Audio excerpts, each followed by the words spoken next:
안녕하세요. 오늘도 사연살롱을 찾아주셔서 감사합니다. 저는 결혼한 지 3년차가 된 30대 중반 여자입니다.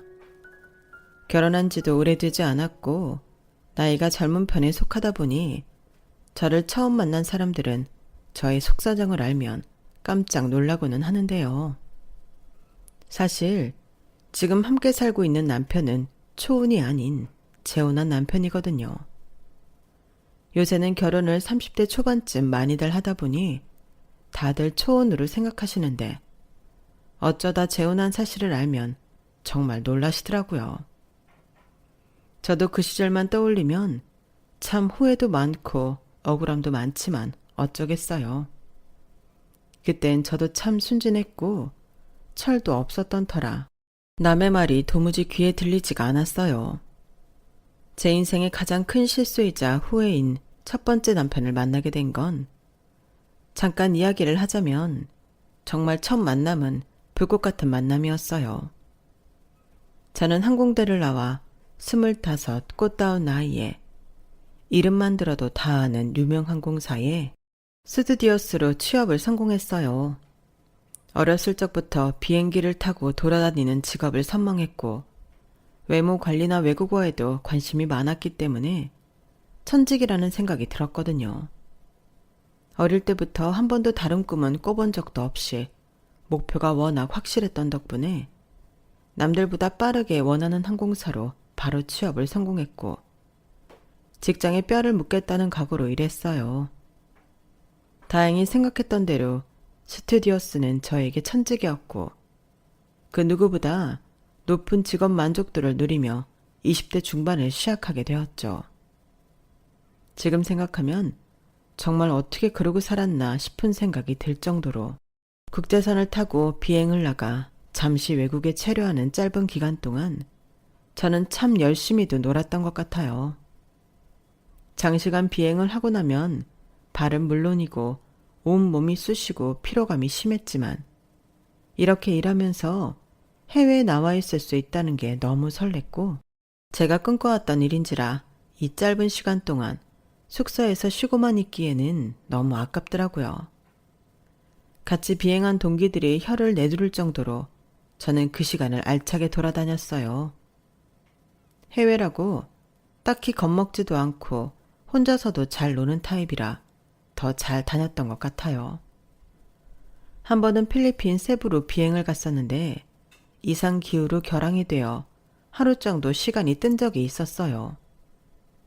날씨가 별로 좋지 않다 보니 다들 숙소에 있는데 저는 그 시간마저 괜히 아쉬워서 근처에 있는 마트에 잠깐 나갔다가 들어오는 길에 우산을 날려먹었어요. 비가 쏟아지는데 순간적으로 바람이 강하게 불어서 우산을 놓쳐버렸던 거죠. 그때 어떤 남자가 와서 우산을 씌워줬는데 한국분인 것 같더라고요.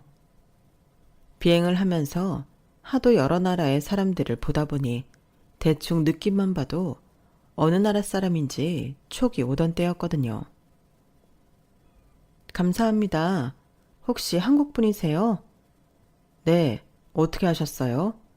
그냥 느낌으로요. 그래요? 신기하네. 어디까지 가세요? 저는 이 앞에 건물까지만 가면 돼요. 정말 감사합니다. 별 말씀을. 같은 한국분이라니까 더 뿌듯하네요. 제 나이 또래쯤 되어 보이는 젊은 남자였는데 키도 크고 남자다운 외모에 여유로운 태도까지. 저도 혈기왕성한 나이였다 보니 순간적으로 심장이 덜컹하는 느낌이 들면서 묘하게 설레더라고요.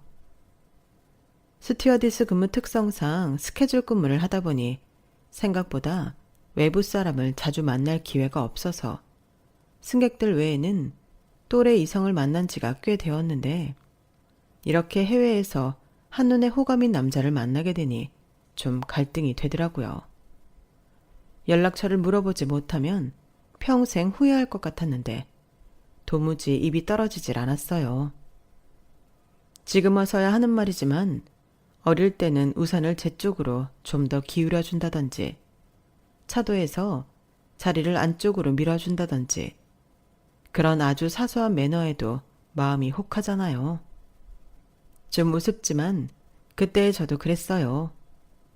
혼자서 타국에서 만난 낯선 남자의 그런 모습들에 설레면서 연락처를 물어볼까 말까 고민만 하다가 결국은 목적지까지 도착을 해버리고 말았죠.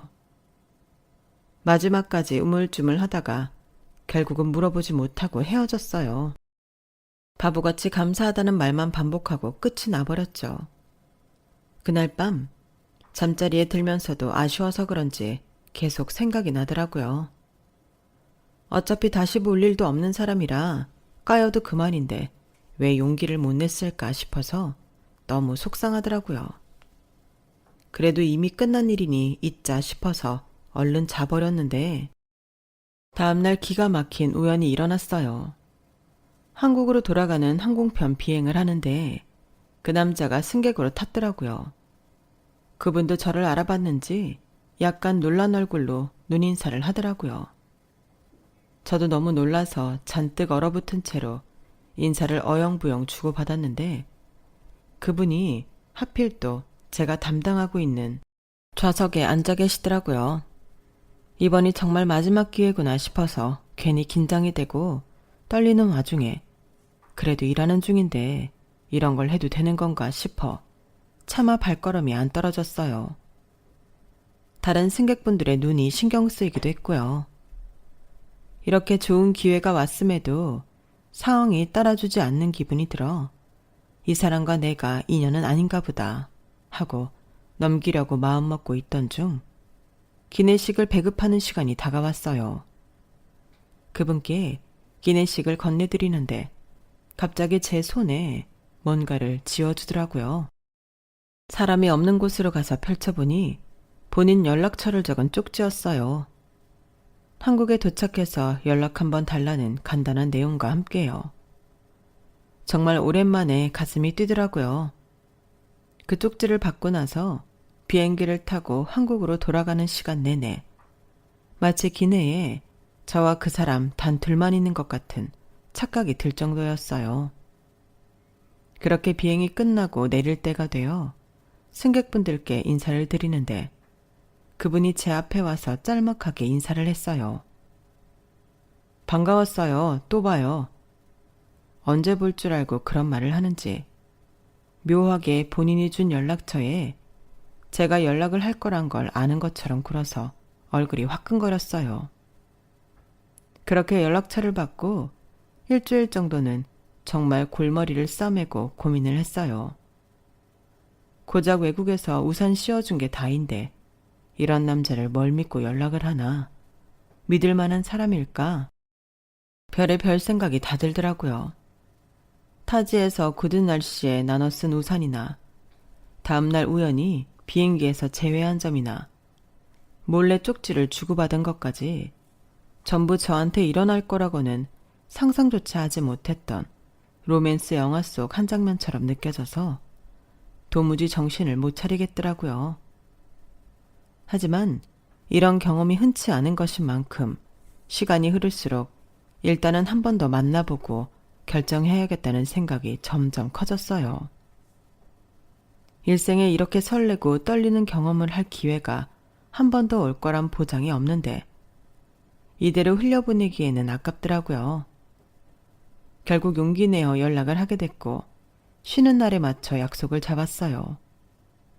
남자는 제 생각보다는 나이 차이가 좀 나더라고요. 7살 연상이었고 알고 보니 대치동 유명 학원에서 1타 강사로 이름을 좀 알린 사람이었어요. 인터넷 강의도 찍는다고 하는데 어쩐지 일반인 치고는 훨씬 멀끔한 느낌이 확실히 방송에 나올 법한 스타일이더라고요. 강의 후기 같은 걸 찾아보니 잘 가르치고 인기도 많은 선생님이라는 평이 많아서 호감이 더 갔어요. 나이 차이가 좀 걸리긴 했지만 워낙 배려가 몸에 배어있는 자상한 사람이라 금방 마음의 문이 열렸고 첫 만남부터 강렬했던 이끌림에 금방 연인 사이가 됐죠. 스케줄 근무 때문에 서로 쉬는 날이 많이 겹치지는 않아서 생각보다 자주 만나지는 못했지만 그래서인지 더 애틋하고 꿀 떨어지는 연애를 했어요. 그렇게 만난 지 2주 전쯤 됐을 때 2주년 기념 여행이라고 생각하고 간 호텔에서 성대한 프로포즈를 받았어요. 호텔 룸을 전문 플라워 업체에 맡겨서 온통 생화로 가득 꾸며놓고 척 봐도 비싸 보이는 3단 생화 케이크에 명품 웨딩 슈즈, 프로포즈 반지까지. 당시 남자친구가 잘 나가는 건 알고 있었지만 생각 이상의 초호화 프로포즈에 눈이 휘둥그레질 정도였어요. 오빠, 이게 다 뭐야? 뭐긴, 우리 이제 연애할 만큼 했잖아.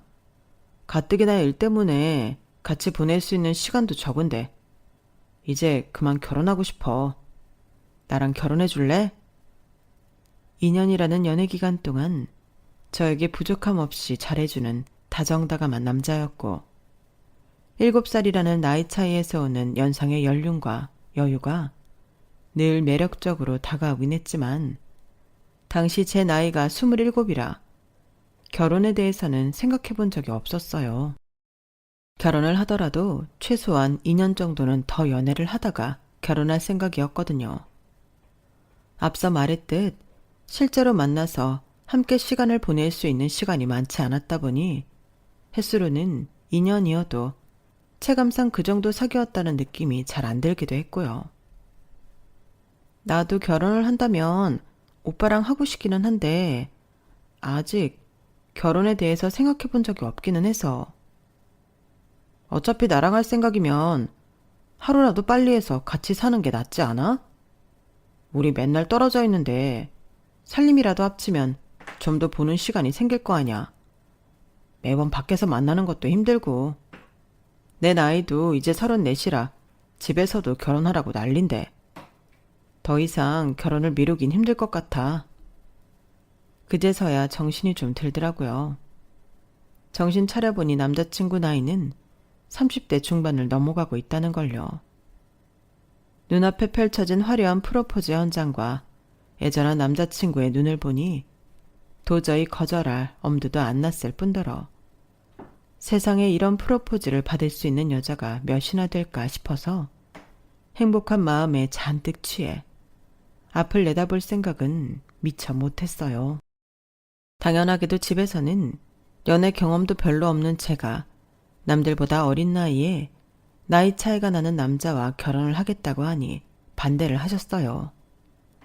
하지만 당시 전 첫 남편과의 첫 만남부터 연애하던 기간까지 모든 게 다 운명처럼 느껴졌기에 부모님의 반대도 무릅쓰고 결혼을 강행했죠.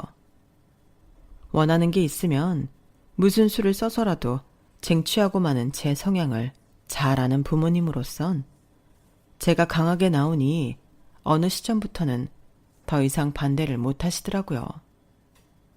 다만 부모님께서 원하던 결혼은 아니니 지원은 못 해주시겠다고 하더라고요. 저는 그것조차도 쿨하게 넘겼어요. 하지만 남자친구에게 그 사실을 얘기하자 별로 좋아하는 기색이 아니더라고요. 지원을 아예 안 받아서 되겠어? 아무리 비행하면서 모아둔 돈이 있다곤 하지만. 오빠도 모아둔 돈 있고 내가 모은 돈도 꽤 되니까 이 정도면 둘이 살 정도는 되는 거 아니야?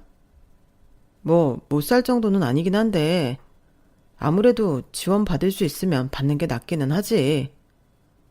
그럼 어떡해. 오빠 나이 많다고 반대하는데. 결혼하려면 우리끼리 알아서 하라는데 그럼 오빠랑 결혼 포기할까? 그런 뜻이 아니잖아. 그냥 받을 수 있으면 받으면 좋은 건데 아쉽다 이 얘기지. 어떻게든 집안 반대 무릅쓰고 결혼하려고 노력하는데 저런 소리나 하니 좀 실망스럽더라고요. 하지만 늘 그렇듯 금방 화해를 했고 결혼까지 별 탈 없이 진행하게 됐어요. 그때까지만 해도 별다른 이상한 기색은 눈치채지 못했어요. 남편에게는 홀어머니가 계셨는데 제가 어리니 막내딸을 얻은 것 같다면서 예뻐라 해주셨거든요. 사실 어머니를 처음 뵙고 인사드렸을 때만 해도 홀어머니 있는 남자는 안 된다. 결혼하기 전에는 잘해줘도 결혼하고 나면 돌변하는 시어머니들 있다. 이런 흔한 이야기들은 어디 내려오는 괴담쯤으로 여겼어요. 실제로 제가 만나본 어머님은 전혀 안 그러셨고, 제가 생각해도 나이가 훨씬 어린 스스로가 아깝다는 생각이 들었으니 시어머니께서도 당연히 그렇게 생각하고 절 대해 주실 줄 알았거든요. 하지만 결혼 생활은 생각보다 호락호락하지 않더군요. 남편은 결혼한다고 혼자 살던 오피스텔을 정리하고 집을 사겠다더니 갑자기 대출이 부담된다며 부모님 집으로 짐을 옮겼어요. 그게 결혼식을 올리기 고작 넉 달 전의 일이라 저는 정말 당황스럽더라고요. 아니, 집을 구하고 오피스텔을 정리하던가 하지. 냅다 짐부터 빼면 어떡해. 어차피 이사할 거 왜 두 번 움직여? 지금 집 함부로 사기 좋은 때가 아닌 것 같아서 좀 타이밍을 보려고. 엄마 집 내가 해드린 거라 내 집이나 다름없어. 잠깐 여기서 같이 살면서 집 알아보자. 저도 일이 일인지라 서울에 붙어 있을 수 있는 날이 많지 않아서 집은 남편이 알아보기로 해서 믿고 맡겨놓은 상태였는데, 결혼식이 얼마 안 남은 시점에 상의도 없이 그런 결정을 내리고 통보하니 말문이 막혔어요. 당장 만나서 이야기하고 싶어도 상황상 그러기가 힘들고, 유선으로 화내봤자 달라질 것도 없으니 뭐 하나 해결된 게 없는 채로 시간이 금방 흘러버리더라고요. 그동안 쉬는 날 쪼개가며 집을 알아봤지만 남편이 가지고 있는 돈이 더 많다 보니 저 혼자이므로 뭘 알아보고 하기도 힘들었어요. 결혼할 날이 점점 코앞으로 다가오니 남편이 부모님 집에서 잠깐 살자고 꼬드기더라고요. 엄마 집이 당신 출근하기도 가깝고 방 사이 거리도 꽤 넓어서 괜찮을 것 같은데, 그냥 괜찮은 집 구할 때까지 엄마 집에서 잠깐 살자. 어차피 당신 일하느라 엄마랑 마주칠 일도 별로 없잖아. 결혼식이 다가올수록 신경 쓸 것도 많고 골치 아픈 일도 한두 가지가 아니어서 그렇게 집 문제를 미처 해결하지 못한 채로 결혼식을 올리게 되었어요. 집이 없으니 가구도 뭣도 없이 딸랑 옷가방과 중요한 소지품 몇 가지만 챙겨서 이사를 했어요. 어머님 댁은 평수가 넓은 편이라서 궁궐 같은 느낌은 있었지만 제 집이 아닌 곳에 얹혀 산다고 생각하니 창살 없는 감옥처럼 답답하게 느껴지더라고요. 그땐 결혼 초기라 어머님이 제게 적대적으로 대하지 않았을 때인데도 그렇게 느꼈는데, 시간이 좀 흘러 어머님께서 본성을 드러내기 시작하니 정말로 미칠 노릇이었어요. 시댁에서 시부모 모시고 사는 것만 해도 기특해 죽겠는데 내 집이다 생각하고 편하게 지내거라. 어머님의 이런 인사말로 제 시댁살이가 시작되었는데, 돌이켜보니 시작부터 약간 삐그덕대기는 했죠. 오빠, 어머님 하시는 말씀 들었어? 시부모를 모시고 산다니. 설마 오빠 내가 어머님 모시고 살 거라고 그렇게 얘기한 건 아니지? 우리 얼마 안 살다 집 구해서 나가는 거지? 당연하지. 엄마는 그냥 당분간 같이 살아야 하니까 편하게 있으라고 괜히 말 덧붙이신 거지. 결혼했는데 어떻게 부모랑 평생 같이 살아. 순진했던 저는 바보같이 그 말을 철석같이 믿었어요. 까다로운 엄마의 비위를 맞추기 힘들다며 경제적으로 독립을 하자마자 집을 나와 따로 살았다던 남편의 얘기를 연애 기간 내내 귀에 딱지가 않도록 듣고 살았기 때문에 본인이 불편해서라도 어머님과 같이 사는 건 기간이 길어질 거라고는 생각도 못했어요. 하지만 결혼하고 서너 달이 지나도록 집을 알아보기로 한 남편이 움직이지 않는 것 같다는 느낌이 들었어요. 그동안 저는 비행하는 날이 많아 어머님과 마주칠 일이 많지는 않았지만 쉬는 날에는 아무래도 어머님 눈치가 보이다 보니 집에서 쉬어도 쉬는 것 같지가 않고 묘하게 피로감이 풀리지 않는 것 같은 느낌이 들었어요. 오빠, 집 알아보고 있는 거 맞지? 왜 어떻게 되고 있다는 말이 없어? 알아보고 있다니까? 근데 너도 알겠지만 집값이 참 비싸긴 비싸서.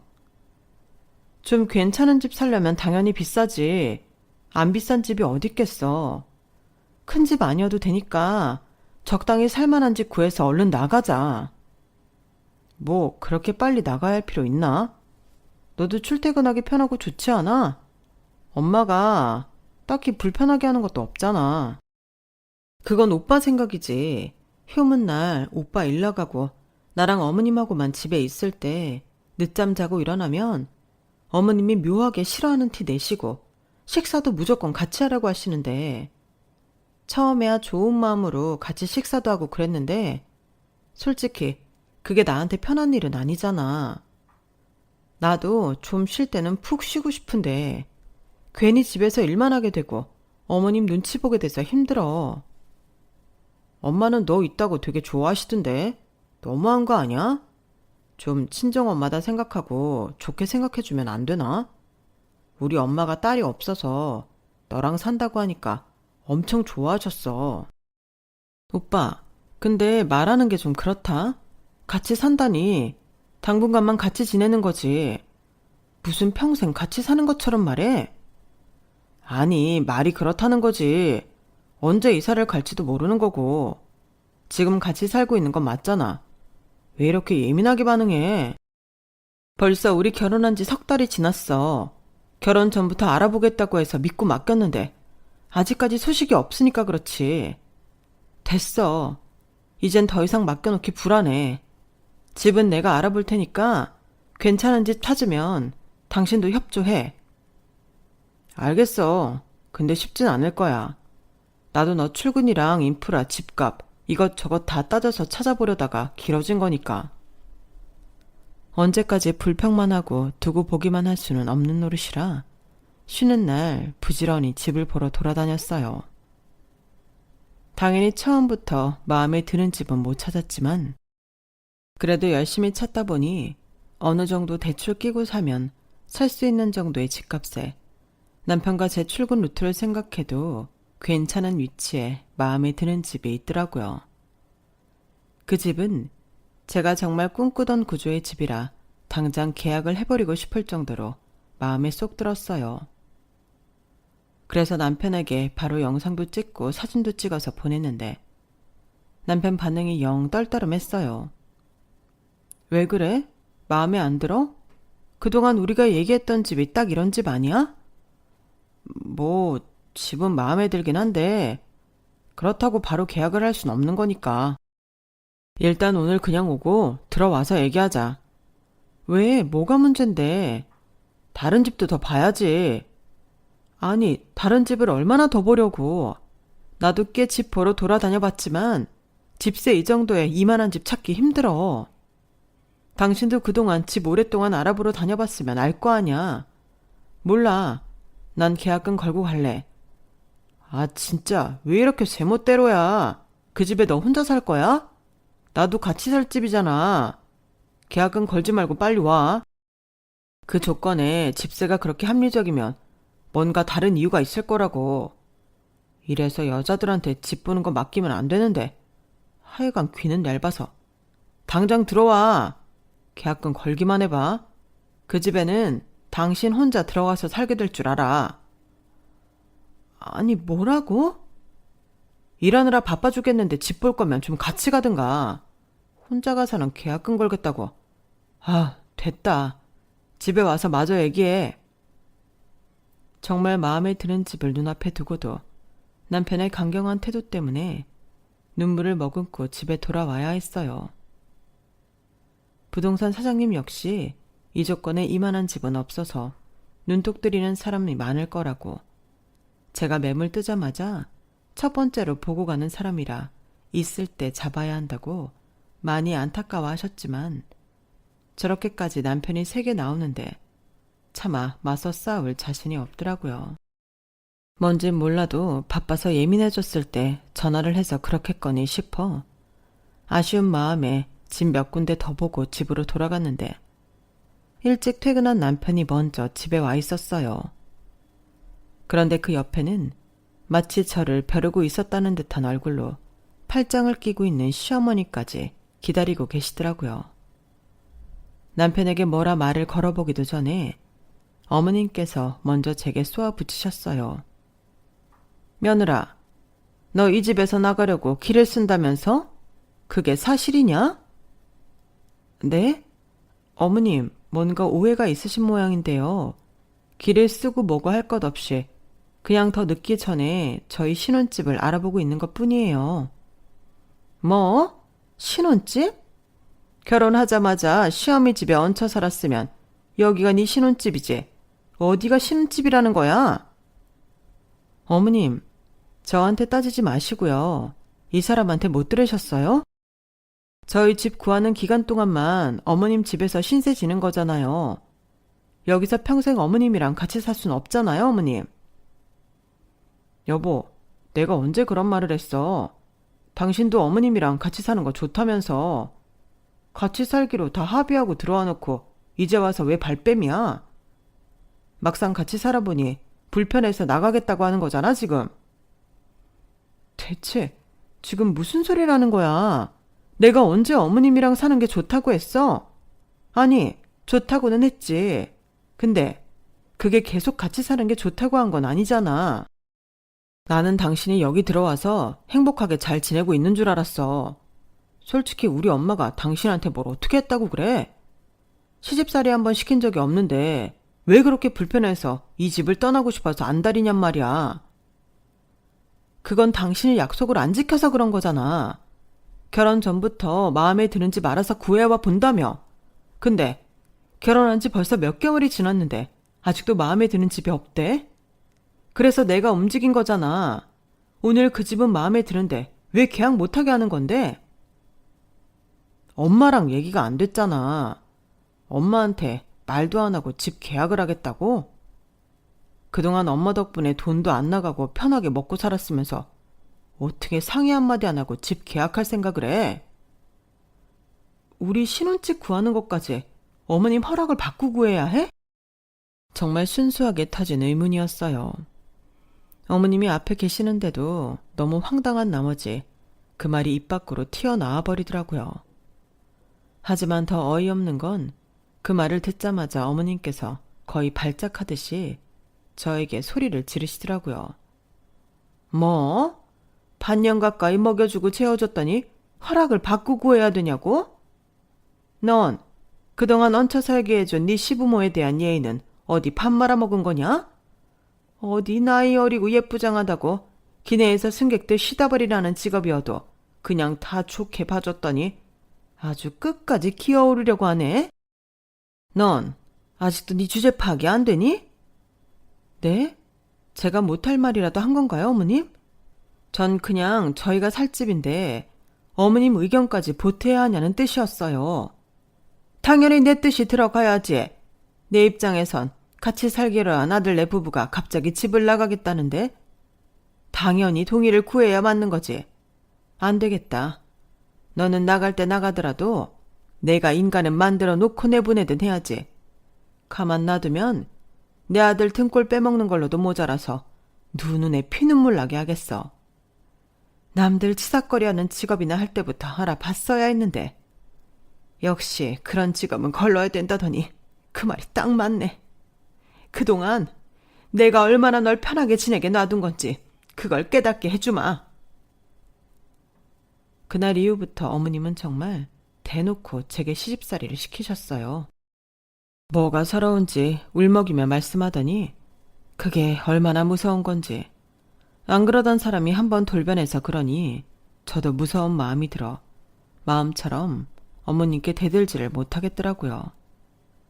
혹시나 어머님이 더 화가 나서는 더 돌이킬 수 없게 될까봐 바보처럼 당하기만 했어요. 집안일은 물론이고 쉬는 날엔 늦잠 자는 꼴도 더는 안 봐주셨어요. 역시나 제게 말씀만 안 하셨지 그런 모습들을 마음에 안 들어하는 게 맞았더라고요. 그런 와중에 한 살이라도 젊을 때 아이를 가지라고 임신 압박까지 주기 시작하셨어요. 저는 제 직업 특성상 아이를 가지면 커리어가 자동으로 끊기기 때문에 남편과 결혼 후 3년 동안은 아이를 갖지 않기로 약속을 한 상태였어요. 하지만 남편 나이도 그렇고 여자도 젊을 때 아이를 낳아야 건강한 아이가 나온다며 어머님께서는 끊임없이 막말과 폭언을 동반해가며 아이를 가질 것을 종용하시더라고요. 승객들 밥이나 차려주고 짐칸에 짐이나 넣어주는 일이 뭐 그렇게 대단한 일이라고 놓지를 못해. 인생에서 중요한 건 자식을 낳아서 제대로 가르치는 거야. 내 아들 좀 봐라. 제대로 키워놓으니까 얼마나 나한테 지극정성이냐? 이 집도 아들 아니었으면 내가 못 살 집이었어. 너도 그 일로 세계 최고가 될 것도 아닌데 그냥 애나 낳아서 잘 길러라. 그럼 네가 원하는 대로 이 집 나가서 니들끼리 살아도 아무 말 안 음아. 저는 그때 심적으로 너무 지쳐 있었기에 그 말이 무슨 한 줄기 비처럼 느껴졌어요. 어차피 낳아야 할 아이 그냥 빨리 낳고 이런 상황에서 벗어나고 싶은 생각만 들더라고요. 어차피 임신을 시도해도 마음처럼 바로 되는 건 아니라는 걸 알고 있었기에 그 말을 듣고 난 후로 남편과 꾸준히 임신 시도를 했어요. 그런데 그땐 나이가 어려서 그랬는지 임신이 빨리 되더라고요. 시도한 지 한 달도 채 되기 전에 임신 판정을 받았고 얼마 못 가 일은 그만두게 됐어요. 그래도 임신을 하고 나니 확실히 어머님이 전보다는 저를 건드리지 않으셨죠. 오히려 집에서 임신한 몸에 좋다는 여러 영양제나 탕약을 지어다 주시고 집밥도 푸짐하게 차려주시는 등 엄청나게 잘해주기 시작했어요. 한참 어머님께 구박만 받다가 임신했다는 이유만으로 그렇게 따뜻한 대접을 받으니 눈물이 다 나더라고요. 그땐 당한 줄도 모르고 어머님의 호의에 감동받아서 어머님이 주시는 대로 다 받아먹었어요. 임신하니 어머님과의 관계도 좋아지고 있는 것 같다는 착각이 들어서 더 이상 예전으로 돌아가고 싶지가 않더라고요. 지금 생각하면 참 답답한 일이지만 그때 제 심정은 그랬어요. 부작용이 있었다면 어머님께서 손 하나 까딱 안 시키고 친정엄마 마냥 해주시는 음식들을 먹다 보니 살이 금방금방 쪘어요. 임신하고 나서 거의 20kg 정도 쪄서 아이를 낳고 난 뒤 제 몸을 원상복구 시킬 수 있을지 걱정이 들기 시작했죠. 그래도 출산이 곧인지라 우선 낳고 생각하자 했어요. 그런데 이게 무슨 운명의 장난인지 출산을 한 달 앞두고 원인도 모른 채로 아이가 뱃속에서 돌연 숨을 멈춰버렸어요. 그때의 기분은 정말 말로 표현할 수 없을 만큼 절망스러웠죠. 뱃속에 아이가 많이 자라있는 상태라서 출산을 하듯 꺼내야 하는 상황이었어요. 그때 생각을 하면 지금도 약간 숨이 가빠울 정도로 아직도 힘들어요. 자연분만으로 아이를 낳았는데 옆방에서 들려오는 아기 울음소리와는 달리 제 방에서는 아기가 태어나자마자 차가운 정적이 흘렀어요. 그때가 여름이라 절대 그럴 리 없었는데도 온몸에 한기가 돌아 덜덜 떨리더라고요. 아기에게 너무 미안한 마음에 얼굴이라도 보고 싶었는데 의사 선생님께서는 절대 안 된다며 안 보여주셨어요. 그 뒤로는 무슨 정신으로 아이를 장례를 치렀는지 모르겠어요. 저는 거의 정신이 반쯤 나간 채로 지냈던 것 같아요. 그런데 참 우습게도 아이를 잃자마자 어머님은 예전의 태도로 돌아왔어요. 이런 상황에 남편이라도 제게 힘이 되어줬다면 좋았을 텐데. 그런 큰일을 겪어도 남편도 참 안 변하더라고요. 저를 보호해주긴커녕 이 일의 책임을 제게 떠넘기게 바빴죠. 정말 더 이상은 못 견디겠더라고요. 남편에 대한 신뢰가 박살난 상태에서 결혼 생활을 더 이어나가고 싶지 않았어요. 그래서 백화점에 의류 판매직을 구한 뒤 이혼을 선언했어요. 어머님은 마지막까지 제게 상처가 될 말만 골라서 하더라고요. 아유, 봐라. 너 그렇게 뚱뚱해진 몸으로는 비행도 다시 못할 거고 고작 구한 게 또 그런 하찮은 일인데 우리 아들이랑 헤어지기까지 하면 네 인생 완전히 시궁창이야. 승무원 일 할 때 남자들이 쳐다나 봐줬지. 이젠 옛날처럼 남자들이 너 쳐다도 안 볼 거고 시집 한번 갔다가 돌아온 데다 재수없게 죽은 애 낳은 여자를 누가 거들떠나 봐주겠니? 이혼 같은 소리 하지 말고 그냥 살아. 그게 그나마 네가 살 길이야. 저도 어쩔 수 없이 사람이라 그런 폭언에 일일이 상처를 안 받을 수는 없었지만 계속 이렇게 살 수는 없다는 생각이 들었어요.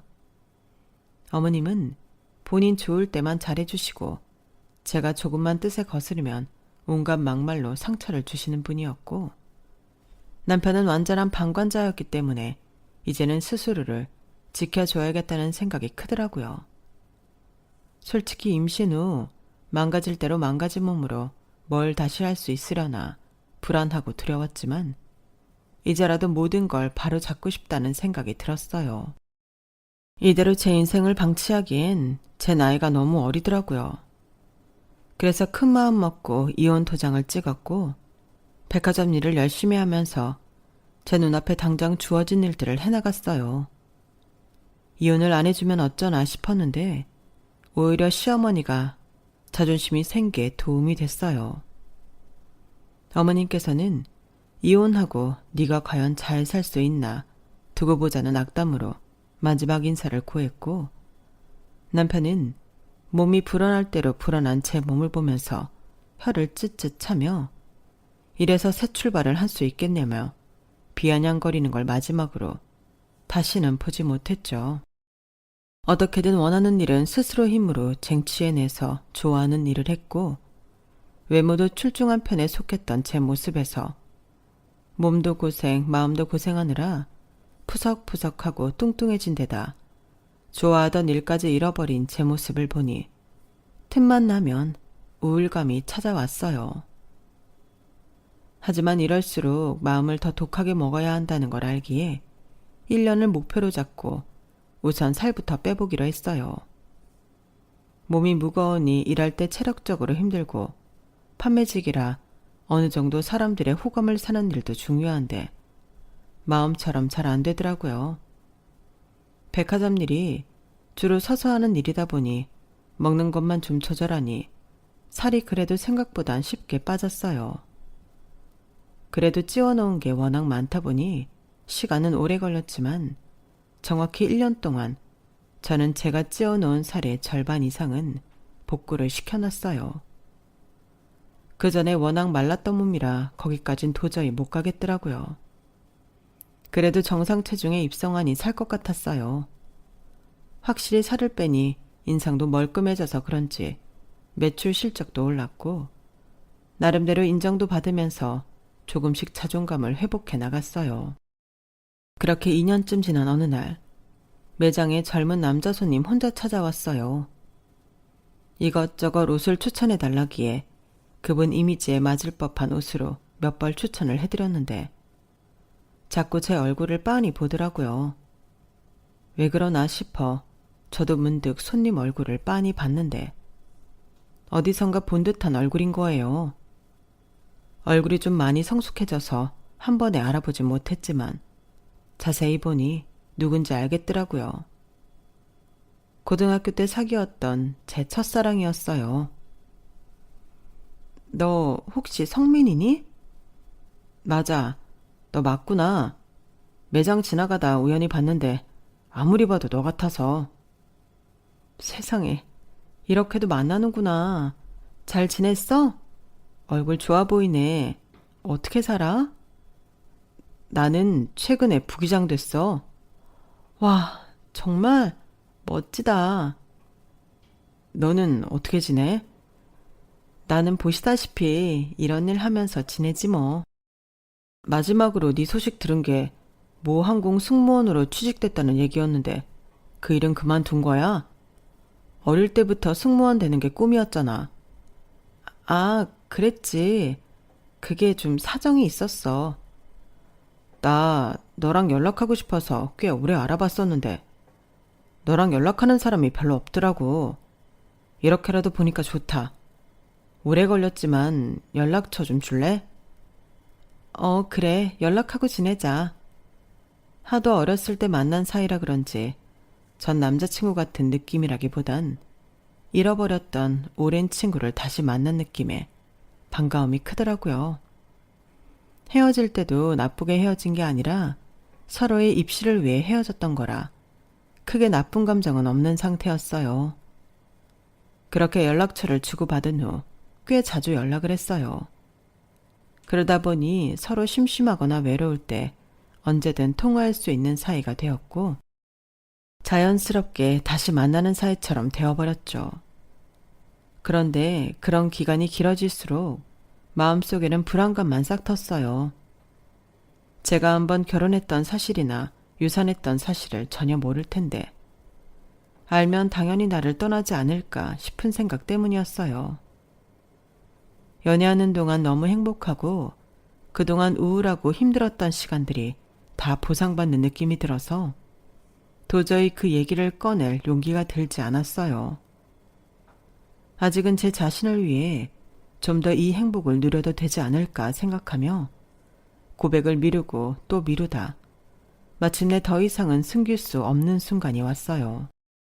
남자친구가 결혼 얘기를 꺼내던 순간이었어요.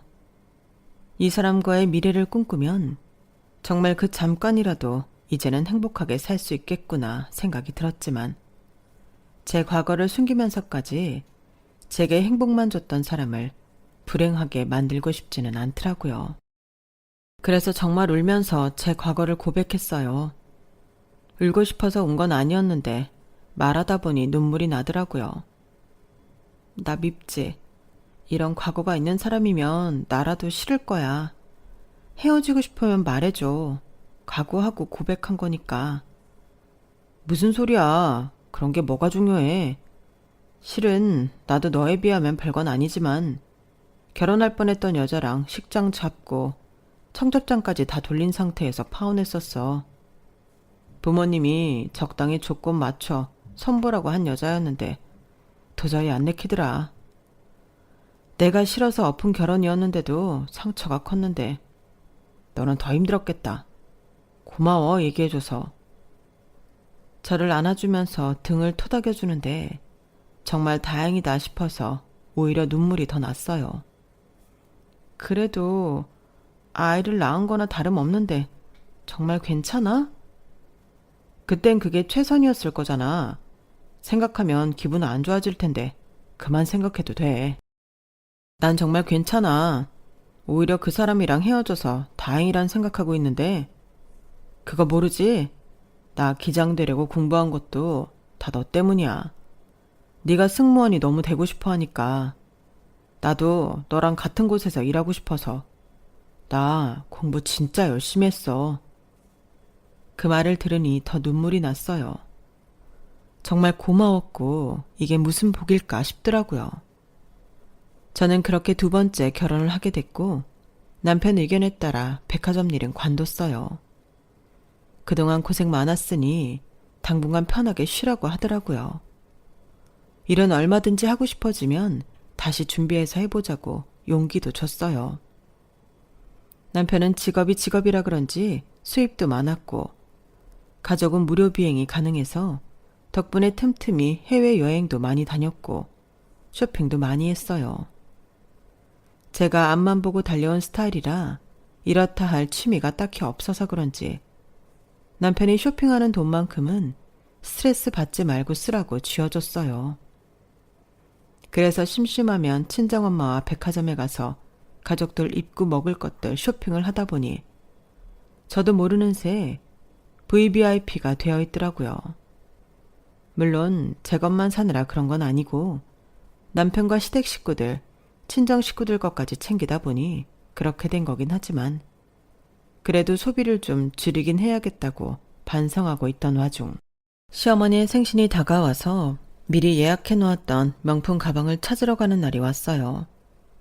매장 오픈하자마자 찾으러 가는 일정으로 잡아놨는데 전날 일정이 너무 피곤했어서 촉박하게 눈을 떴어요.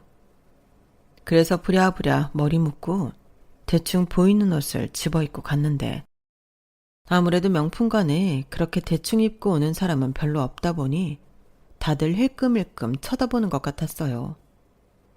유독 시선이 느껴지는 쪽으로 저도 모르게 같이 쳐다봤는데 세상에 전 남편과 시어머니가 팔짱을 끼고 절 쳐다보고 있더라고요. 아유, 살이 너무 많이 빠져서 못 알아보겠다 싶었는데 너 맞구나? 그 짧은 시간 동안 얼마나 고생을 했길래 사람이 이렇게 홀쭉해져? 옷차림새는 또 그게 뭐야? 동네 창피하게. 아는 척하지 마시죠. 좋은 인연도 아닌데. 예, 너 어떻게 사는가 궁금했는데 이러고 사는 모습 보니까 안쓰러워서 그러지. 하긴 몸 버리고 마음 다치고 잘난 남편도 잃고 일자리도 잃었는데 제정신으로 살기가 힘들었겠지. 그래도 그렇지. 근데 당신이 여기 웬일이야? 여기 명품관인데 잘못 들어온 거지? 예, 딱 보면 모르겠니? 어떤 여자가 명품관에 저러고 와. 백화점에 일자리라도 구하러 왔나 보지. 근데 너 아무리 일자리 구하러 온 거여도 명품관 직원은 아무나 뽑는 줄 알아? 적어도 너 승무원 면접 봤을 때처럼 깔끔하게 차려 입고 와야 할 거 아냐. 누가 너 뽑아주겠니? 참, 어머님이나 당신이나 변한 건 하나도 없네요. 겉모습만 보고 사람 판단하고 아무것도 모르면서 비난부터 하는 천박함이. 정말 그때 이혼 안 했다면 어떻게 됐을지 아찔해요. 뭐? 천박? 말 다 했어? 거지같이 사는 주제에 입만 살아가지고. 아직도 네 주제를 모르겠어? 넌 여기 잘못 들어온 거고 우린 여기 쇼핑하러 온 거야. 나갈 거면 썩 나가. 너처럼 추잡한 애 꼴도 보기 싫으니까. 웃기지 마세요. 저도 쇼핑하러 온 건데요. 백 예약한 거 있어서 찾으러 온 거예요. 기분 더럽게 하지 말고 각자 볼일 보시죠. 뭐? 백? 명품 백? 네가 그럴 돈이 어디 있어서? 기장 남편 만나서 재혼했거든요. 뭐 잘나신 늙은 아드님은 재혼하셨으려나? 어떻게 살든 저랑은 상관없지만요. 말도 안 돼. 기장 남편이 널 왜 만나? 이젠 거짓말을 달고 사네? 못 믿겠음 따라와 보시든가요. 제가 도발을 했더니 시어머니가 순순히 걸려 저를 쫓아오시더라고요. 전 남편이 말리는 소리가 들림에도 시어머니는 뿌리치고 절 악착같이 따라왔어요. 전 보란듯이 주문해놨던 명품백을 찾아오는 모습을 보여줬고 전 시어머니는 말문이 턱 막힌 듯 했어요.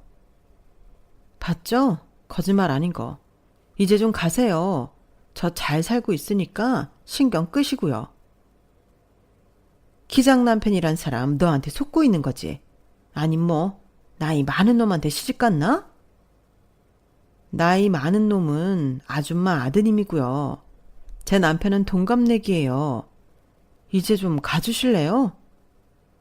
전 벙찐 시어머니를 두고 VVIP 라운지로 들어왔어요. 통쾌하긴 해도 그냥 전시댁을 봤다는 것만으로도 불쾌해서 마음 좀 추스리고 가야겠다 싶더라고요. 라운지에 가서 커피 한 잔 시켜서 마시고 있는데 또 시어머니가 보이더라고요. 설마 여기까지 쫓아온 건가 싶어서 일하는 직원분을 불러다 시어머니를 가리켰어요. 아니, VVIP 아닌 외부인이 여기 들어와도 되는 거예요? 저 사람 좀 내보내주세요. 저 따라 들어온 사람이에요. 네? 저분은 오늘 면접 보기로 하셨던 분이신데. 뭐 때문에 그러세요, 고객님? 뭐라고요? 저 사람 여기서 일해요?